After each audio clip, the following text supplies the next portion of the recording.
দর্শক আসসালামু আলাইকুম রহমতুল্লাহ। এই যে আমার এগুলা খাবার পাত্র, গরুর খাবার পাত্র। এই দেখেন, এটা আপনার মেশিনারির এই যে খাবার, একেবারে পিওর খড় এবং কাঁচা ঘাস মিক্স করা আছে।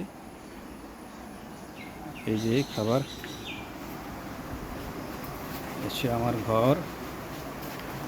এই দেখেন, এটা আমার গাবি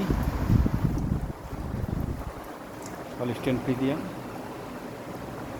দুধ দেয়, ভালো দেয়। সকালেই 7-8 কেজির মতো হয় যদি বাছুরকে না খাই। আর এটাতে সিন্ধি, এটাও সকালে ধরেন 4 কেজি 4.5 কেজি হয়, তবে এটার বাছুর ভালো হয়। এই যে এটার বাছুর, এই যে কালোটার বাছুর। আর এটা হচ্ছে আমার এই দিক তো লালটার বাছুর, এটা সিন্ধির বাছুর। এইটাও আরেকটা শাহিওয়াল 100 ব্রিডের।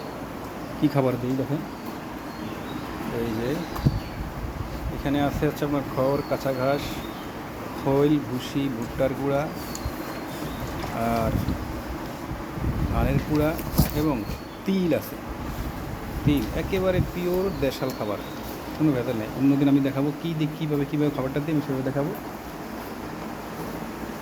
কোনো রকমের কোনো ঝামেলা নেই এবং এসিআই ফিড দেই শুধু ষাঁড় গরুকে, অন্য কোনো বাজে খাবার না। এই যে খৈল, এই যে ভুসি কুড়া, এই যে বস্তায় তিল আছে, অন্যদিন আমি আরেক সময় দেখাবো। আজকে এই পর্যন্তই, ইনশাআল্লাহ আবার দেখাবো অন্য কোনো ছোট্ট ভিডিওতে। আসসালামু আলাইকুম রহমতুল্লাহ।